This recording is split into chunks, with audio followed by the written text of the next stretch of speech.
नमस्कार, स्वागत है आपका कुंडली टिप पर। मैं हूं नेहा शर्मा। हम सब जानते हैं कि समय समय पर हर ग्रह ट्रांजिट करता रहता है। इसी के साथ 2022 में गुरु, राहु और शनि भी ट्रांजिट करेंगे। लेकिन इस समय हम बात करेंगे राहु और केतु की। हमारे साथ जानकारी देने के लिए नरेश कुमार जी हैं। स्वागत है सर आपका। नमस्कार। जी देखिए नेहा, राहु और केतु का ट्रांजिट होगा 2022 में। ये काफ़ी लिहाज से कुछ लोगों के लिए अच्छा होगा, कुछ लोगों के लिए बुरा होगा। सबसे पहले तो ये समझते हैं कि डेट क्या है। जी बिल्कुल। जो दो तरह का राहु का ट्रांजिट होता है, एक ट्रू राहु का ट्रांजिट होता है, एक मीन राहु का ट्रांजिट होता है। तो दोनों डेट्स में करीबन करीबन 20-25 दिन का अंतर रहता है। जी जो ट्रू राहु ट्रांजिट होने जा रहा है वो 17 मार्च को ट्रांजिट होने जा रहा है। अगले साल यानी कि 2023 के 29 नवंबर तक वो रहेगा। जी जो मीन राहु ट्रांजिट होने जा रहा है वो 12 अप्रैल को ट्रांजिट होगा और ये रहेगा 30 अक्टूबर 2023 तक। तो ये तो डेट्स हैं राहु केतु के ट्रांजिट की, ट्रू और मीन राहु दोनों। यहाँ पर जो हम कंसिडर कर रहे हैं, हम ट्रू राहु को कंसिडर कर रहे हैं जो 17 मार्च को ट्रांजिट होगा। ये जो चार्ट नजर आ रहा है वो 17 मार्च की ग्रहों की स्थिति के लिहाज से है, इसलिए इसको उसी लिहाज से देखा जाए। तो सबसे पहली बात तो यह है कि नेहा, जब राहु और केतु का ट्रांजिट होता है वो कुंडली में तीसरे, छठे और 11वें भाव में अच्छा होता है। जी बाकी भावों में उसका फल जो है वो अच्छा नहीं माना जाता। मान लीजिए किसी कुंडली में राहु केतु का ट्रांजिट हो रहा है, तो राहु यदि यहाँ पर होगा तो केतु यहाँ पर आ जाएगा। जी तो एक ट्रांजिट अच्छा होगा, एक ट्रांजिट बुरा होगा। राहु केतु की अपनी कोई राशि नहीं है, जिस भाव में बैठते हैं उस भाव में जो राशि पड़ी है उसके मुताबिक फल करते हैं। जिस भाव में बैठते हैं उस भाव में जो ग्रह पड़ा है उसके मुताबिक फल करते हैं। यदि अच्छा ग्रह पड़ा है तो अच्छा फल करेंगे, बुरा ग्रह पड़ा तो बुरा फल करेंगे। तो ये वेरी करेगा हर राशि के ऊपर, हर व्यक्ति के ऊपर, हर जातक के ऊपर। जी। तो ये हमने जाना कि कैसे राहु और केतु वर्क करते हैं, यानी कि हमारी कुंडलियों पर कैसे प्रभाव छोड़ते हैं। हम बात करेंगे 12 राशियों की। 12 राशियों में अब हम बात करेंगे अगली राशि वृष की। तो नीरज जी, आपसे हम जानना चाहेंगे कि जो वृष राशि के जातक हैं उनके ऊपर राहु और केतु का प्रभाव कैसा रहेगा। देखिए नेहा, बहुत रिलीफ वाली स्थिति है, जी बहुत रिलीफ वाली है। उसका कारण है वृष राशि के ऊपर से राहु का गोचर हो रहा था। जब जी चंद्रमा के ऊपर से राहु का गोचर होता है तो चंद्रमा के ऊपर से राहु का गोचर परेशान करता है, दिमागी जो है वो परेशानी देता है, मानसिक तौर पर व्यक्ति को डिस्टर्ब करता है, पीस ऑफ माइंड डिस्टर्ब होता है। अब जब राहु यहाँ से हट जाएंगे तो एक तो ये पॉजिटिव एस्पेक्ट हो गया कि राहु 12वें चले गए। हालांकि राहु का 12वें ट्रांजिट अच्छा नहीं, लेकिन केतु का 12वें ट्रांजिट बहुत अच्छा है। जी अब इस राशि के लिए इस भाव के फल केतु करेगा, लगन के फल भी करेगा। उसका कारण यह है कि शुक्र इस कुंडली में दोनों घरों के मालिक हैं। तो अब केतु यदि शुक्र की राशि में पड़े हैं तो शुक्र के फल करेंगे, शुक्र लगन का भी मालिक है, तो निश्चित तौर पर यह अच्छी स्थिति हो जाएगी। यहाँ पर राहु पड़े हैं 12वें भाव में, राहु यहाँ पर 12वें के फल करेंगे। ये हॉस्पिटलाइजेशन का भाव, ये अच्छा भाव नहीं है, ये खर्चे का भाव है, ये हॉस्पिटलाइजेशन का भाव है। यहाँ से नींद से संबंधित समस्या देखी जाती है, बेड कंफर्ट सारे यहाँ से आते हैं। और दूसरी राशि पड़ी है मंगल की यहाँ पर, ये सप्तम भाव है, ये पार्टनरशिप का भाव है, ये शादी का भाव है, ये आपकी पत्नी का भाव है। तो इन दो भावों से संबंधित परिणाम जो है वो थोड़े से एडवर्स हो सकते हैं। हालांकि इससे पहले भी एडवर्स थे क्योंकि केतु यहाँ ट्रांजिट कर रहे थे, जी लेकिन उसके मुकाबले थोड़े से बेटर हो जाएंगे क्योंकि लगन मजबूत हो जाएगा, लगन के फल केतु करना शुरू कर देगा। छठे में केतु का ट्रांजिट वैसे ही अच्छा होता है। तो ओवरऑल यदि हम देखते हैं तो वृष राशि के लिए राहत की बात है ये वाला ट्रांजिट। जी। तो ये तो हमने ओवरऑल जाना, लेकिन अब हम बात करेंगे हेल्थ की। तो नरेश जी, हेल्थ के बारे में भी जरूर जानना चाहेंगे कि हेल्थ के हिसाब से ये जो ट्रांजिट है वृष राशि के लिए कैसा रहेगा। हेल्थ के लिहाज से ये मिला जुला है नेहा। उसका कारण यह है कि केतु यहाँ छठे ट्रांजिट कर रहे हैं, जी इस भाव के रिजल्ट करेंगे।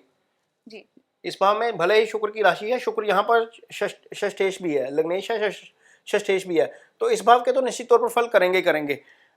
राहु की दृष्टि यहाँ पर पड़ रही है, ये हॉस्पिटलाइजेशन का भाव है, ये अष्टम भाव है, अष्टम भाव से लंबी बीमारी देखी जाती है। तो जिन लोगों को नेहा ब्लड से रिलेटेड कोई समस्या हो जाती है, जैसे बीपी हो जाता है या शुगर हो जाती है, वो लंबी चलती है। कुछ लोगों को, कुछ लड़कियों को आजकल इस तरह की समस्याएं पेश आ रही हैं, जो थायराइड है जैसे, थायराइड वो है जी। लंबा ही चलता जाता है। कई मेल्स को भी इस तरह की समस्या आती है।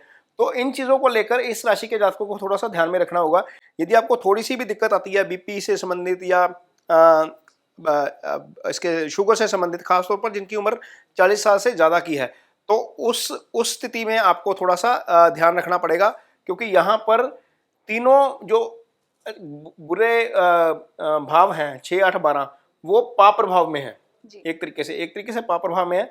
तो इसको लेकर थोड़ा सा आपको ध्यान रखना पड़ेगा। राहु की दृष्टि यहाँ पर पड़ रही है, यहाँ पर भी पड़ रही है।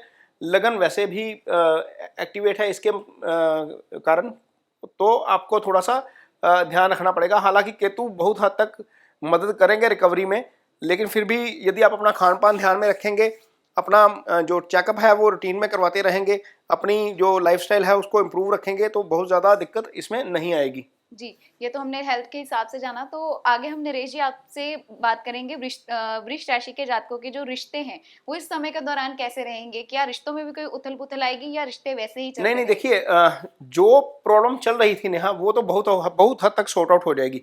यहाँ पर जो केतु के कारण या राहु के यहाँ पर होने के कारण जो समस्या चल रही थी, खासतौर पर मैरिड कपल्स में, सिंगल्स में भी, क्योंकि राहु यहाँ पर बैठे थे तो यहाँ पर भी देख रहे थे जी। तो ये जो स्थिति है ये अब ठीक हो गई है। लगन को सपोर्ट करेगा, क्योंकि केतु ने इसके फल करने हैं, शुक्र के फल करने हैं, तो लगन को सपोर्ट करेगा। राहु की दृष्टि सप्तम से सीधा हट गई है, तो ये स्थिति एक तरीके से अच्छी हो गई है। तो वृष राशि के जातकों के लिए जो खासतौर पर मैरिड कपल हैं उनके लिए तो स्थिति अच्छी है। जो अनमैरिड हैं, जो सिंगल्स हैं, उनके लिए भी स्थिति अब ठीक हो गई है, क्योंकि यहाँ पर पाप प्रभाव कोई नहीं बचा। ना इसको राहु देख पाएगा, ना इसको केतु देख पाएगा, तो ये भाव अच्छा हो गया एक तरीके से, ये सेफ है भाव, तो सिंगल्स के लिए भी अच्छा है।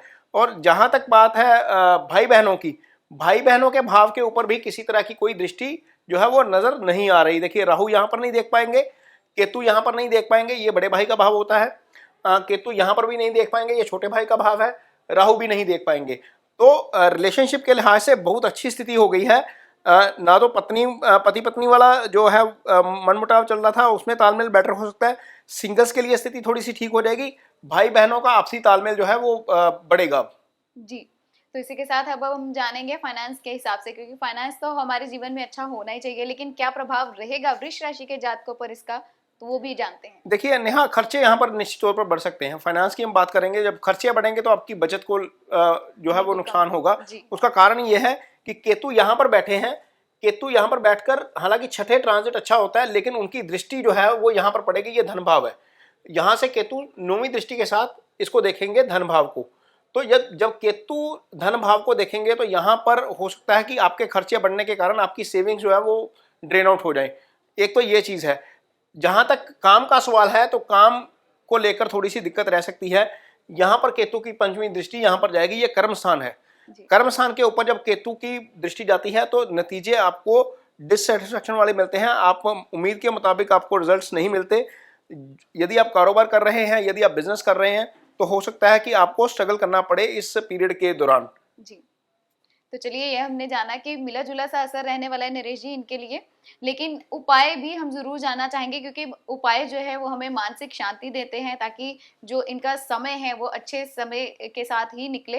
तो हम आपसे उपाय भी जरूर जानना चाहेंगे। देखिए, इनके लिए 12वें राहु का उपाय जरूर करना चाहिए। राहु का 12वें ट्रांजिट अच्छा नहीं है, तो राहु के उपाय के तौर के ऊपर आप अपने घर पे जो कूड़ा करकट उठाने वाला कोई भी व्यक्ति आता है, सफाई उसको भोजन जरूर करवाइए। वो एक बहुत अच्छा उपाय है राहु का।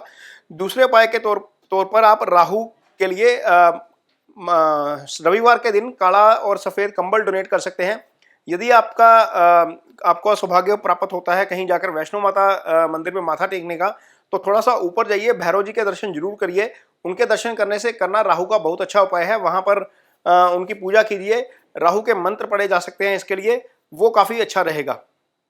तो ये हमने जाना वृष राशि के हिसाब से ये ट्रांजिट है वो कैसा रहने वाला है। इसी सीरीज में बात करेंगे अगली राशि मिथुन की, तो जुड़े रहें हमारे साथ। धन्यवाद। नमस्कार। इस तरह की और भी अपडेट्स के लिए इंस्टाग्राम पर फॉलो करें और बेल आइकॉन प्रेस करें।